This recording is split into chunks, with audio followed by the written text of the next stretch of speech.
Thank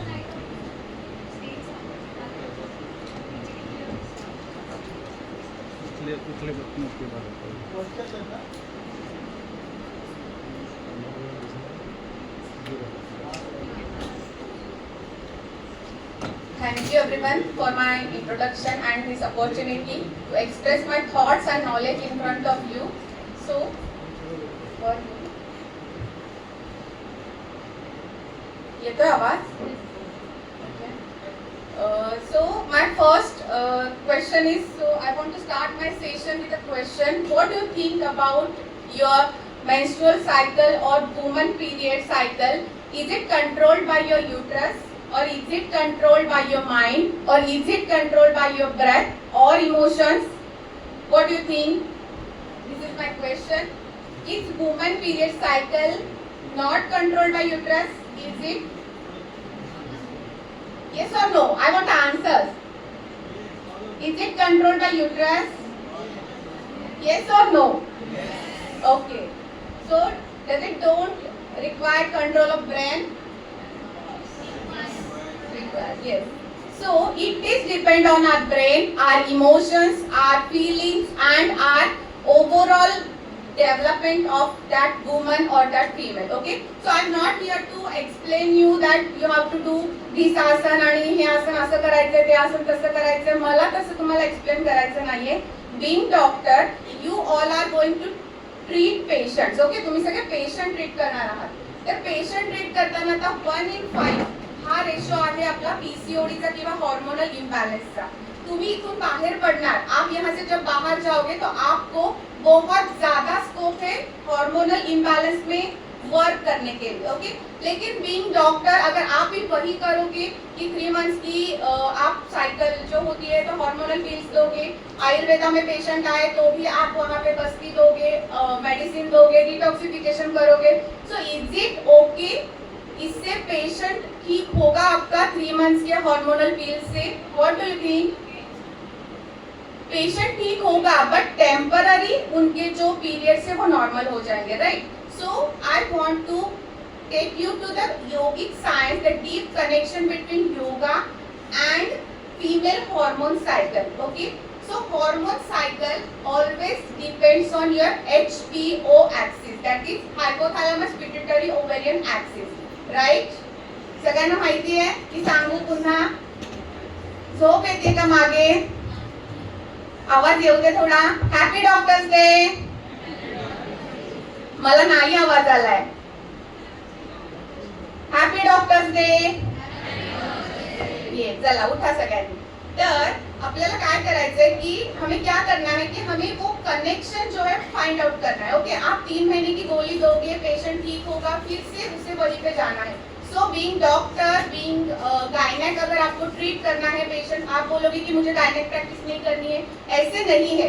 अगर आप pure Ayurvedic भी प्रैक्टिस करते हो, आप प्योर जीपी भी करते हो, आप ऑप्थेल्मोलॉजिस्ट भी हो, आप सर्जन भी हो, आपके पास गायनेक के पेशेंट आने ही वाले हैं. बीइंग योर फैमिली मेंबर्स, आपकी फैमिली हो, मदर हो, सिस्टर हो, वाइफ हो, आप खुद हो, तो हार्मोनल इम्बैलेंस से कोई भी नहीं छूट रहा. तो आप उनके साथ भी यही करोगे, 3 मंथ्स की पिल्स ले लो, फिर नहीं हो रहा है सर्जरी करो. Is it? आप ऐसे करने वाले हो? So we need to think beyond this, and that is nothing but yoga shastra. So yoga is word that means connection. So I want to take you to that connection that connects your hypothalamus, pituitary and ovarian axis. ये जो axis बिगड़ गया है, क्या है pathophysiology इसमें, क्या होती है पीसीओएस में या फिर हार्मोनल इम्बैलेंस में? आपका जो हाइपोथैलेमस है वो स्ट्रेस की वजह से जीएनआरएच नहीं सीक्रेट करता, फिर आपके पिट्यूटरी को अच्छे से सिग्नल नहीं जाता, फिर पिट्यूटरी अच्छे से सिग्नल ओवरीज को नहीं भेजती एंड ओवरीज अच्छे से हार्मोन सीक्रेट नहीं करती. Same happens with your thyroid. Okay, female hormone, female body we can say is like an orchestra. Okay, मैं अगर यहाँ पे खड़ी हूँ, मैं यहाँ पे गाना बोल रही हूँ, कोई ड्रम बजा रहा है, कोई अगर पियानो बजा रहा है और उनका कोई सुर ताल नहीं है, so how do you feel? कैसे लगेगा वो गाना? अच्छा लगेगा सुनने के लिए, पूरा बेसुरा होगा, right? So same happens with our hormone कि हमारे हार्मोन एक दूसरे से सिम्बायोसिस से चलते हैं. मतलब जब इंजन है गाड़ी का, इंजन अगर चलेगा तो ही, इंजन मतलब हाइपोथैलेमस, वो चलेगा तो वही आपके पिट्यूटरी को सिग्नल भेजेगा, वही आपके थायराइड को सिग्नल भेजेगा, तभी थायराइड हार्मोन सीक्रेट करेगी। अगर फर्स्ट स्टेज में ही गड़बड़ी हो गई तो आगे हार्मोन्स का इम्बैलेंस होने ही वाला है।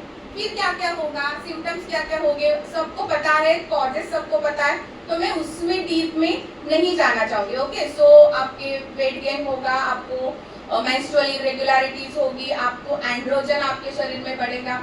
आई want to take all of you take to that point कि यहाँ पे हम कनेक्शन कैसे बना सकते हैं। सो एक एक सिम्टम, एक एक पैथोफिजियोलॉजी लेते हैं एंड उस हिसाब से हम आगे आगे देखते हैं। Okay, so first thing what happens in PCOS और वेट गेन और hormonal imbalance is your insulin resistance. Okay, insulin resistance क्यों होता है? योर फैट एडिपोज टिश्यूज की वजह से इंसुलिन होता है। तो फर्स्ट हम पेशेंट को क्या बोलते हैं कि आपको वेट कम करना होगा, राइट? वेट कम करोगे तो आपकी पीरियड साइकिल नॉर्मल हो जाएगी। वैसे होता भी है, अगर आप देखोगे वेट लॉस के बाद पीरियड्स अच्छे से नॉर्मल हो जाते हैं। सो यहाँ पे yoga will help you with the help of stretchings and asanas. Okay, so stretching at what level? आपके जो पर्टिकुलर ऑर्गन्स है यानी कि पेल्विक फ्लोर को स्ट्रेंथनिंग करेगा yoga. Yoga means what? I am not talking about yam, niyamas and pranayamas. Now I am talking about asanas. Okay, so asanas will help you to improve the blood supply over your pelvic floor. आपके जो कोई pelvic floor के organs है, pituitary है, sorry आपका uterus है, ovary से, इनका blood supply बढ़ेगा। तो यहाँ पे देखिए, आप पेशेंट को ट्रीट कर रहे हो, आप बाहर से प्रोजेस्टेरॉन दे रहे हो, तो वो जो ओवरी है दैट विल बिकम लेजी, वो अपने सेल से खुद प्रोजेस्टेरॉन ईस्ट्रोजन बनाना नहीं चाहेगी क्योंकि उसको पहले से बाहर से मिल रहा है। हम क्या करेंगे, यहाँ पे उस ओवरीज की सेल्स को वर्क करने के लिए काम करने के लिए उनको लगाएंगे with the help of stretching and with the help of pelvic floor asanas. तो आसनास आप सबको पता है, सिर्फ नाम में आपको बताना चाहूंगी कि पेल्विक फ्लोर को स्ट्रेंथनिंग करने वाले जो आसनास है उसमें आप बद्ध कोणासना बेस्ट है, बटरफ्लाई पोज सभी करते हैं, धनुरासना जिसमें आपके पेट पे, लोअर एब्डोमेन पे प्रेशर आता है, पश्चिमोत्तानासना जिसमें अगेन आपके लोअर जो एब्डोमेन है उसमें प्रेशर आता है। तो ये सारी जो आसनास है ये आप पेशेंट को सजेस्ट कर सकते हैं। Okay, next most important but हम सभी डॉक्टर्स होते हुए भी नहीं करने वाली जो चीज होती है that is pranayama, most important अंग ऑफ अष्टांग। ओके, योग जो है वो सिर्फ आसन के तौर पे नहीं है। अभी जो हम योग देखते हैं वो उल्टा पुल्टा शीर्षासन करो, चक्रासन करो, that is just one of the part of yoga, asana. Okay, so हमें क्या करना है, यम नियमों का पालन करते हुए, मतलब क्या, यम नियम आपल्या आयुर्वेदातले सद्वृत्त पालन आणि आहार डाएट याच्यामध्ये येतात। Then you need to follow asanas, then उसके बाद आप प्राणायाम में जाओ। अभी मैं आपको एक चीज बताना चाहूंगी कि पीसीओडी में एंड्रोजन का बढ़ना, टेस्टोस्टेरोन का बढ़ना, ये सिम्टम पहले देखा जाता है। ओके, उसमें क्या होता है कि हिर्सुटिज्म आता है, बाल्डनेस आता है, जो मेल कैरेक्टर्स है पेशेंट के वो आगे ज्यादा बढ़ते हैं। मेल कैरेक्टर्स बढ़ना मतलब क्या, हेयर्स आते हैं उनके मुस्टिस पे, या फिर लीनिया अल्बा जो होता है वहां पे उनको हेयर ज्यादा आते हैं। तो ये मेल कैरेक्टर बढ़ रहा है। योगा में, योगा फिलॉसफी में एक बहुत बढ़िया आप कहोगे कि बहुत अच्छी एक टेक्निक है जिससे हम फेमिनाइन एनर्जी को बढ़ा सकते हैं। किसी को पता है फेमिनाइन एनर्जी योग की सहायता से कैसे बढ़ाते हैं? नहीं। सो योगा में एक संकल्पना है। देखिए, जैसे हम आयुर्वेद पढ़ते हैं तो हमारी कुछ संकल्पनाएं होती है, त्रिदोष, प्रकृति, सामान्य विशेष सिद्धांत एंड ऑल। जब हम मॉडर्न साइंस पढ़ते हैं तो हमारे सिस्टम्स होते हैं, 9 सिस्टम्स हम डीपली पढ़ते हैं। वैसे ही योगा में, योग शास्त्र में कुछ फिलोसॉफीज है, उसमें से एक है नाड़ी विज्ञानम। ओके, व्हाट आर नाड़ी? दीज आर एनर्जी चैनल्स जो आपके बॉडी को पूरी तरीके से सप्लाई करते हैं। बट आप बोलोगे कि हमने डिसेक्शन किया, हमें कभी नाड़ी नहीं दिखी, हमने डिसेक्शन किया, कभी चक्रास नहीं दिखेंगे। 100 साल के बाद कोई फॉरनर उस पे डिसेक्शन करेगा, ढूंढेगा, रिसर्च पेपर डालेगा, देन हम बोलेंगे अरे हाँ ये हमारा ही साइंस था। करना है ऐसे हमें? तो हमें हमारा जो साइंस है एंशिएंट उसको डीपली सीखना है। आई वॉज टॉकिंग अबाउट नाड़ी विज्ञान। नाड़ी जो होते हैं वो 72,000 बोली गई है, उसमें से 3 मैं एक्सप्लेन करना चाहूंगी, उसमें से भी एक ज्यादा इंपॉर्टेंट है इस टॉपिक पे। Okay, so Ida, Pingala and Sushumna सुना है, स्वस्थवृत्त में लिखा तो होगा आपने, ईड़ा नाड़ी, पिंगला नाड़ी, सुषुम्ना नाड़ी। ओके, सो उसका रियल मीनिंग समझिए। आप टेलबोन को इमेजिन कीजिए, टेलबोन से आपके 2 नाड़ियां इस प्रकार से ऊपर जा रही है, एक राइट नॉस्ट्रिल को सप्लाई करती है, एक लेफ्ट नॉस्ट्रिल को सप्लाई करती है। जो लेफ्ट नॉस्ट्रिल को सप्लाई करती है दैट इज ईड़ा नाड़ी, चंद्र नाड़ी जिसे कहते हैं, फेमिनाइन इन नेचर होती है। ये नाड़ी ठंडी होती है, कभी भी आपको एंजाइटी लगे, घबराहट लगे, बीपी बढ़े, डॉक्टर के पास तो जाना ही है, लेकिन उसके पहले शांत बैठिए एंड सिंपली आपकी लेफ्ट नॉस्ट्रिल को एक्टिवेट कीजिए, लेफ्ट से लीजिए, लेफ्ट से छोड़िए। तो आप देखिए 10 मिनट के बाद बीपी जो है 10-20 काउंट से नीचे आएगा, आपकी एंजाइटी जो आपको घबराहट हो रही है वो भी कम होगी। Okay, so why relation increase in the androgen, जो ज्यादा टेस्टोस्टेरोन सीक्रेशन होता है, यहाँ पे क्या है, तो एंड्रोजन बढ़ रहा है, टेस्टोस्टेरोन बढ़ रहा है, मतलब उस औरत में एक पुरुष के जो गुण होते हैं एंड्रोजन मेल हार्मोन वो बढ़ रहे हैं। तो उसका स्त्रीत्व बढ़ाने के लिए, उसमें फेमिनाइन एनर्जी बढ़ाने के लिए वी नीड टू एडवाइज कर चंद्र भेदी प्राणायाम और चंद्र शोधन प्राणायाम करके देखिए। एक 21 डेज आप उन पेशेंट को बोलिए, आपको खुद अच्छे रिजल्ट्स देखेंगे, हम वो कर रहे हैं और उससे बहुत अच्छे रिजल्ट्स भी मिल रहे हैं। ओके, तो चंद्र शोधन प्राणायाम आपके लेफ्ट नॉस्ट्रिल को एक्टिवेट करेगा, तो आपके टेस्टोस्टेरोन की जो पेशेंट के या फिर यहाँ पे कोई पेशेंट हो तो उनके टेस्टोस्टेरोन की लेवल धीरे धीरे नॉर्मलाइज होने लगेगी एंड देन आपको जो है पीसीओडी में इसका बेनिफिट होगा। ओके, सेकेंड चीज पीसीओडी में पाई जाती है, फर्स्ट हमने देखी वेट गेन, उस पे आसनास काम करेंगे, सूर्य नमस्कार, चंद्र नमस्कार, जो जो आसना पेल्विक फ्लोर के वो काम करेंगे। प्राणायाम में आपको बहुत ज्यादा तरीके से फर्स्ट प्राणायाम आप लाइन ऑफ ट्रीटमेंट कह सकते हो, चंद्र भेदी प्राणायाम आप एडवाइस कर सकते हो। सेकेंड चीज इसमें होती क्या है, अभी स्ट्रेस ज्यादा होता है इन लोगों को, ओके, या फिर स्ट्रेस की वजह से पीसीओडी होता है, पीसीओडी की वजह से स्ट्रेस होता है, तो ये एक विशियस साइकिल होती है।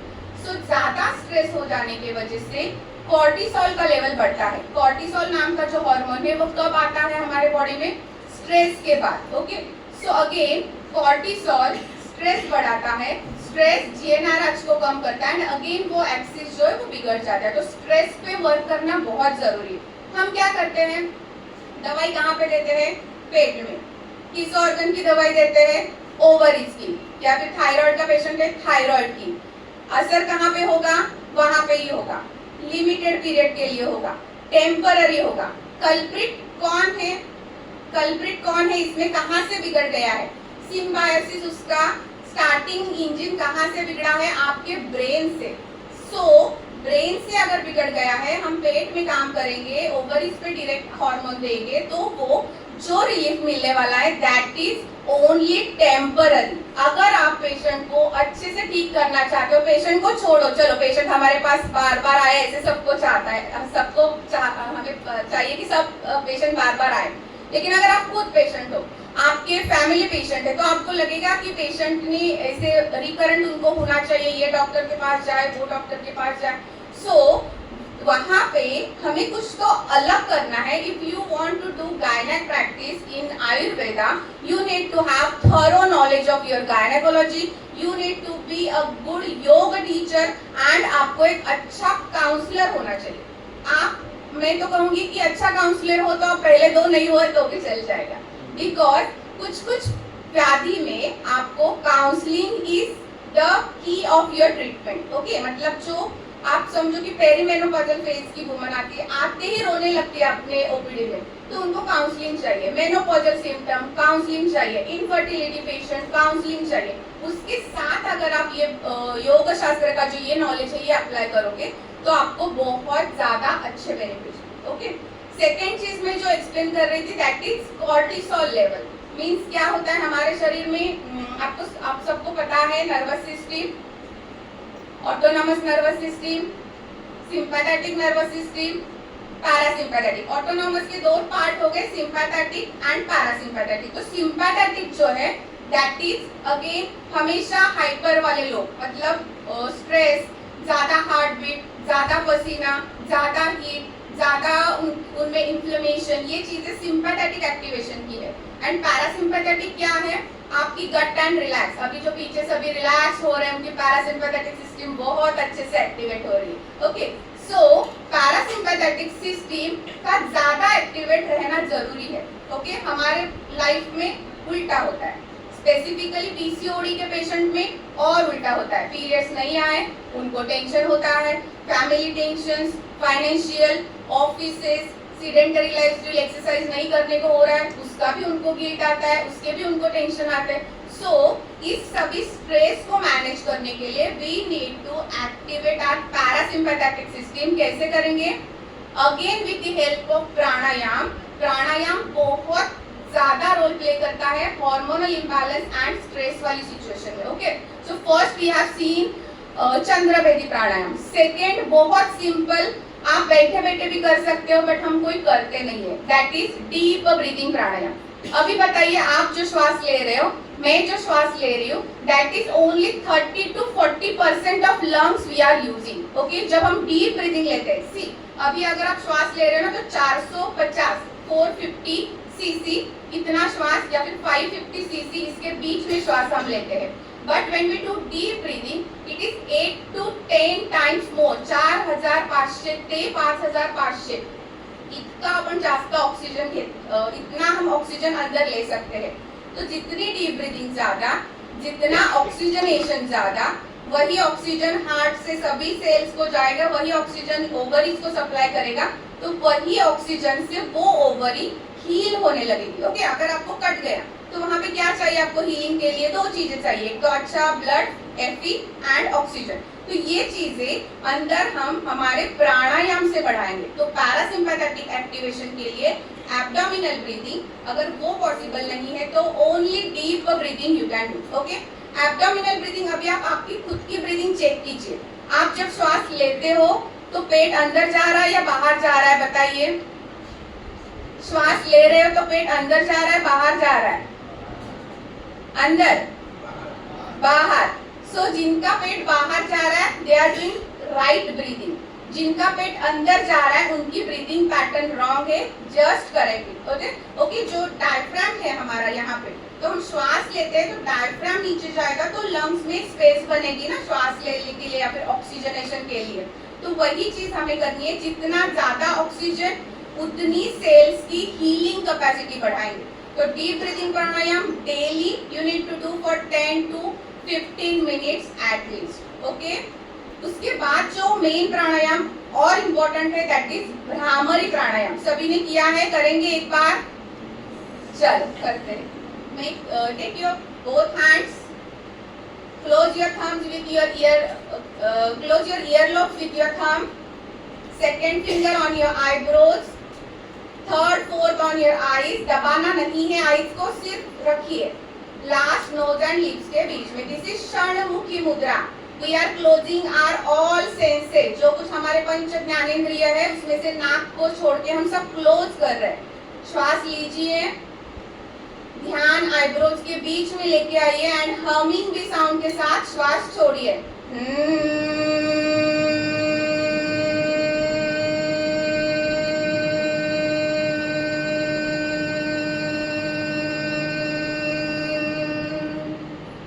One more time, take a deep breathing. Try to feel the vibrations. Okay, inhale and छोड़िए with humming sound.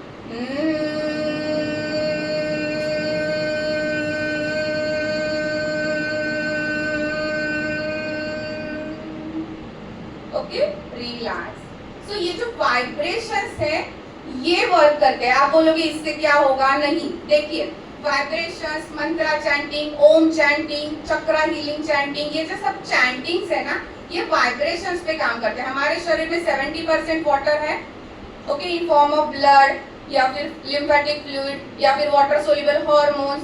तो ये भ्रामरी वाटर सोल्यूबल हार्मोन्स यानी LH, FSH, एस्ट्रोजन, प्रोजेस्टेरॉन, इनके ऊपर बहुत अच्छे से काम करती है। ओके, कैसे काम करती है? ये वाइब्रेशन जो है हमारे ब्रेन के पर्टिकुलर सेंटर्स को ट्रिगर करते हैं। आप बोलोगे ऐसे नहीं है, तो रिसर्चेस पढ़िए भ्रामरी के ऊपर, मंत्रा चैंटिंग के, वाइब्रेशंस के ऊपर बहुत ज्यादा रिसर्चेस आपको देखने के लिए मिळेल। म्हणजे आयुर्वेदामध्ये जितकं काम चाललं नाही ना तितकं काम योगाच्या फील्डमध्ये चालू आहे। कारण याच्यामध्ये बाहेरच्या देशामध्ये योग जास्त लवकर पोहोचलाय आयुर्वेदापेक्षा आणि तिकडे खूप जास्त रिसर्चेस होऊन मग ते आपल्या याच्यामध्ये पब्लिश होतात आणि मग ते आपण फॉलो करतो। ओके, अपन जर अपने साइंस ला हमने अगर हमारे ही साइंस को बिलीव के साथ अगर किया होता तो ये बात अभी हमें नहीं आई होती कि हम बाहर के लोगों का सुने। ओके, माझ्या मते तर आयुर्वेदाचं योगशास्त्राचं प्रत्येक सूत्र हे रिसर्चच्या नंतर झालेलं आहे। बघा ना तुम्ही, म्हणजे वात प्रकृती, वाताच्या लोकांचं आपण म्हणतो तत्र वृक्ष लघुशीतश चलो निलाहा, तर मग हे त्यांनी 1000 पेशंट पाहिले असतील, 1000 पेशंट मधले 100 ड्राय स्किन वाले, थोडेसे शाव रंग वाले, ड्राय हेअर वाले वेगळे काढले असतील, तेव्हाही त्यांना अपोज करणारी लोक असतील, जसं आता आपण रिसर्चला अपोज करतो तसेही तेव्हा लोक असतील, त्यांनी हे करून मग त्यांनी ते सूत्र काढलं असेल आणि मग त्या सूत्राची इतकी की आता 5000 वर्षानंतर सुद्धा वात प्रकृतीच्या किंवा वात प्रकोपाच्या लक्षणांमध्ये ही लक्षणं दिसतात। का असेल हे? ॲलोपॅथीने एक टॅबलेट काढली की 10 वर्षांनी त्यांनी चेंज केली आणि त्यांनी सांगितलं की नाही ह्याने आता हायपरटेन्शन होणार आहे किंवा ह्याने आता डायबिटीस होणार आहे किंवा हे आता केमिकल कॅन्सरस आहे। पण आपलं सायन्स 5000 योगशास्त्र सुद्धा योगशास्त्र त्याच्या आधीपासून हे तेव्हापासून तसंच्या तसं आहे। Okay, so coming to bhramari, bhramari काय करणार आहे आपल्या शरीरात? व्हायब्रेशन क्रिएट करणार आहे। व्हायब्रेशन्स तुमच्या शरीरातल्या, तुमच्या ब्रेन मधल्या अॅमेग्डालाला काम करणार आहे। What is अॅमेग्डाला? अॅमेग्डाला हे तुमचं इमोशनल सेंटर आहे, आपण नर्वस सिस्टम मध्ये अॅनाटॉमी मध्ये वाचतो आणि मग सोडून देतो। ओके, सो ध्यानामध्ये आणि भ्रामरीमध्ये, स्पेसिफिकली मेडिटेशन मध्ये अॅमेग्डाला हा शांत होतो, त्यामुळे तो HPO एक्सिस जो बिगड़लाय, जो HPO एक्सिस बिगड़ गया है वो नॉर्मलाइज होने के लिए बहुत ज्यादा उसका जो ये है नॉर्मलाइज रीसेट हो जाता है। Okay, so that is again one thing. So प्राणायाम में हम क्या क्या करेंगे? First is Chandrabhedi, deep breathing pranayama, abdominal breathing pranayam and Bhramari pranayama. Okay, then coming to एक मिनट है मेरे नोट्स थोड़े से।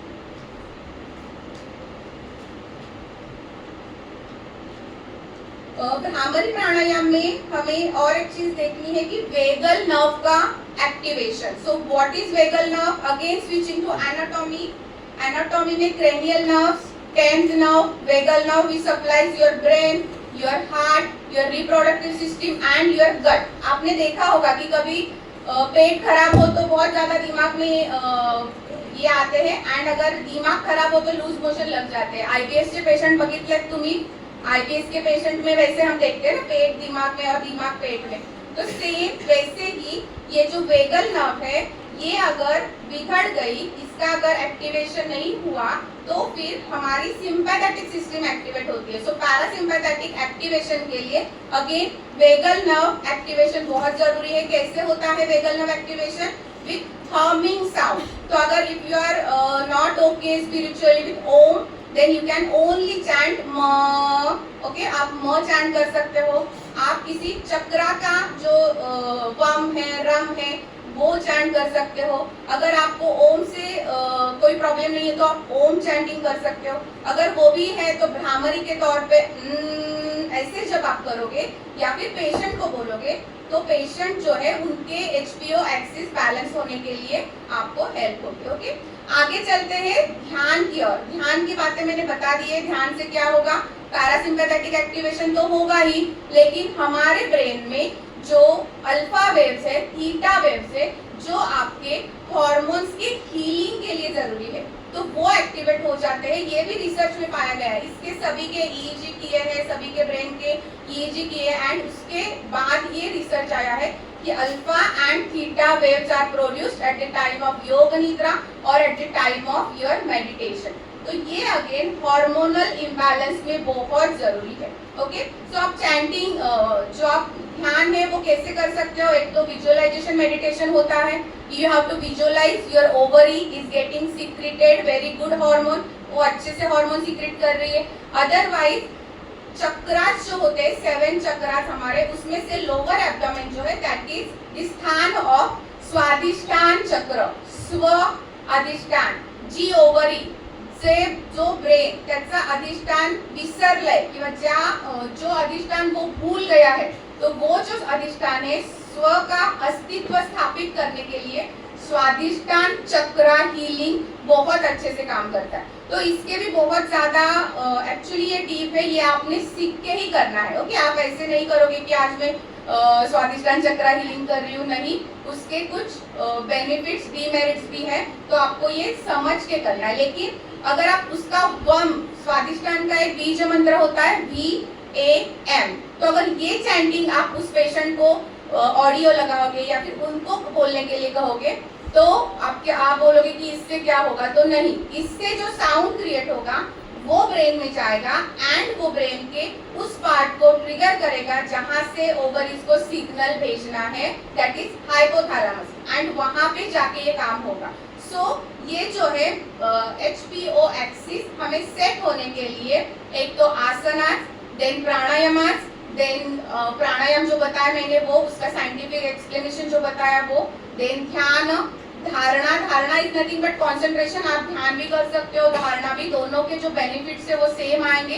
एंड देन आप इन सब के कॉम्बिनेशन के साथ एक हार्मोनल इम्बैलेंस के पेशेंट को एक अच्छे से ट्रीटमेंट के तौर पे दे सकते हो। ओके, बहुत सारे yoga teachers without medicine PCOS पे ट्रीटमेंट, उसे योगा थेरेपी कहते हैं। मतलब हमारी जैसे थेरेपी होती है ना, वैसे उन लोगों की थेरेपी होती है। वो लोग विदाउट मेडिसिन, एक भी मेडिसिन यूज नहीं करते हुए पेशेंट को ट्रीट करते हैं। पर्टिकुलर पेशेंट को पर्टिकुलर आसनास, पर्टिकुलर प्राणायाम, पर्टिकुलर मुद्रा, पर्टिकुलर उनको ध्यान देके वो पूरे उनके माइंड से कवर करते हैं। हम क्या करते हैं, हम सिर्फ बॉडी पे काम करते हैं, राइट। मतलब हमारी जो फिजिक हमें दिखता है, पेशेंट को एसिडिटी है तो हाइपर एसिडिटी की दवाइयाँ दो, या फिर सुक्षेकर दे दो, या फिर अम्ल पित्त मिश्रण दे दो, या फिर ओमेस दे दो। लेकिन वहाँ पे योग शास्त्र में जो मेन कल्प्रिट है ब्रेन, वहां से काम करने के लिए प्रोवोक किया जाता है, वहां से ही काम पहले स्टार्ट होता है। सो अगर हार्मोनल इम्बैलेंस की बात करें तो ये सभी चीजें आपको करनी है। ओके, रुजुजा मैम ने मुझे दूसरा जो टॉपिक बोला था वो था कि प्रीनेटल योगा। सो प्रीनेटल में योगा क्यों जरूरी है, कोई जग रहा है तो बता दीजिए। कोण कोण जागे त्यांनी सांगा। नॉर्मल डिलिव्हरीला फक्त नॉर्मल डिलिव्हरीसाठी आपल्याला योगा करायचा आहे का, तर नाही। तिथेही सांगते आपल्यापेक्षा ते लोक खूप पुढे बाहेरच्या देशात। इपिजेनेटिक्स नावाची वेगळी ब्रँच डेव्हलप झाली जो इपिजेनेटिक्स नावाची वेगळी ब्रँच डेव्हलप झाली आहे की ज्याच्यामध्ये आपल्याला जीन्स आपले जे आहेत, आता आपण म्हणतो जीन्स बदलू शकत नाही आपण, राईट, पण जीन्सचे एक्सप्रेशन्स बदलण्याची क्षमता प्रीनेटलच्या वेळेस आईच्या आहार विहारावरती असते।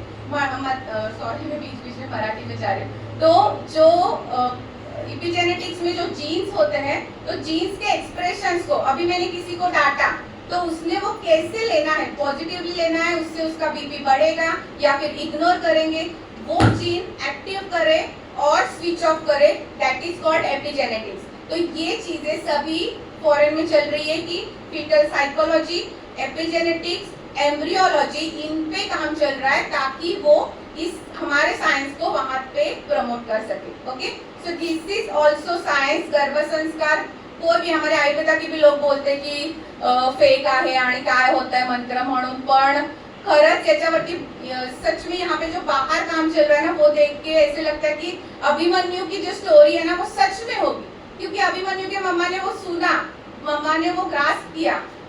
दूसरा जो रिसर्च मैं आपको बताना चाहूंगी, जो एपिजेनेटिक्स तो है ही, सेकेंड रिसर्च फैक्ट आप लिख सकते हो कि baby can listen and baby can remember in the वूम, ऐसे प्रूफ हुआ है। आप बोलोगे कि 20-25 के बाद ईयरलोब्स डेवलप होते हैं तो बेबी ने पहले सुना होगा, अभिमन्यु ने तो कैसे फिर बाद में याद किया, नहीं।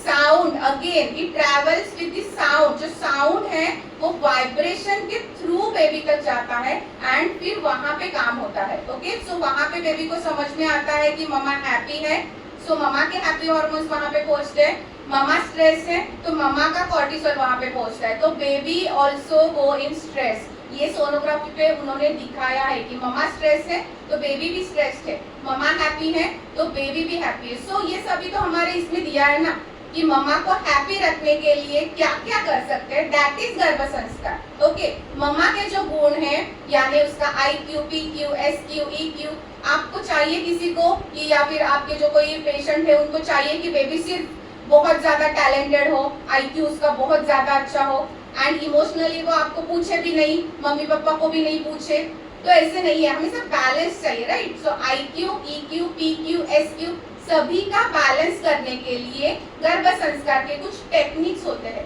तो ये हमारा साइंस अभी बाहर जा रहा है, वहाँ पे बहुत अच्छे से बढ़ रहा है एंड आगे जाके हम उनसे ही सीखने वाले हैं। ओके, सो प्रीनेटल योग तो है, योग से आपको पता है कि नॉर्मल डिलीवरी, मम्मा का वेट कम होना, बहुत ज्यादा तरीके से बेनिफिट होता ही है, लेकिन उससे ज्यादा मैं कहूंगी कि एक अच्छा व्यक्ति, एक अच्छा बेबी अगर घर में आए जिसका IQ, SQ सब बैलेंस है, वो उसके फैमिली को, वो उसके सोसाइटी को, वो उसके स्टेट को, वो उसके राष्ट्र को एक अच्छा व्यक्तिमत्व दे रहा है। सो दैट इज गर्भ संस्कार एंड ये हमारे इसमें अभी बहुत बूम में है ही, लेकिन उसके कुछ अच्छे सेंटर्स अभी तक नहीं बन पा रहे। ओके, सो मैंने इसको एक डेवलप किया है, मेरी 10-12 साल की जो रिसर्च है उस पर मैंने एक कोर्स डेवलप किया है, that is for doctors, yoga teachers. Okay, so उसमें ये सभी चीजें कवर होती है।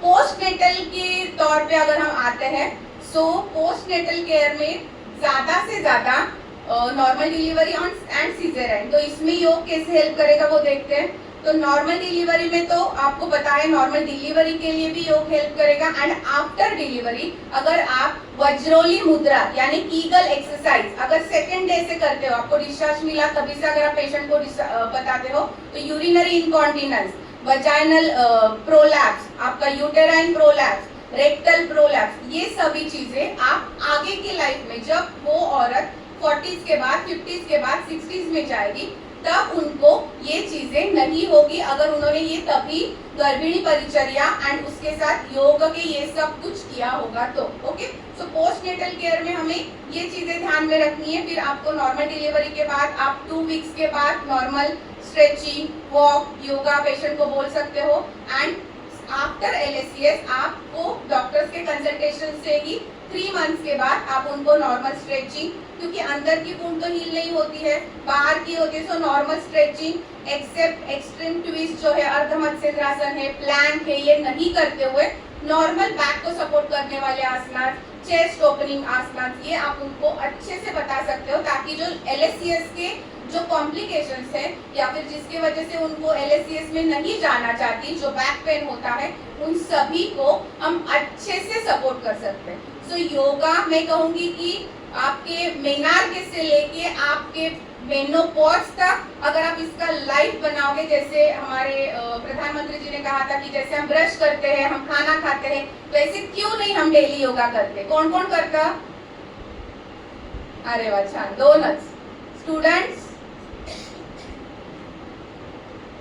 खूप कमी क्वांटिटी बघा, म्हणजे आपण जर नाही केलं तर तुम्ही पुढे जाऊन 40s ला आल्यावरती जर तुमचेच गुडघे दुखायला लागले, तुमचेच कंबर दुखायला लागली, तर तुम्ही पेशंट कसे चेक करणार? तुमचंच BP वाढलं तर तुम्ही कसं करणार? त्यामुळे आपल्याला जे आहे स्वतःला हेल्दी तर ठेवायचे, त्यासाठी तुम्ही स्वतःसाठी योगा करा, तुमच्या फॅमिलीसाठी, मग सोसायटीसाठी आणि नंतर पेशंटला हे सगळं एक्सप्लेन तुम्ही करू शकता। Thank you gynaec department, Gaikwad sir, Rutuja ma'am, Dalvi sir, Amruta ma'am, Rekha madam, तुम्ही मला ही अपॉर्च्युनिटी दिली इतक्या सगळ्या स्कॉलर्स समोर बोलण्याची। थँक्यू।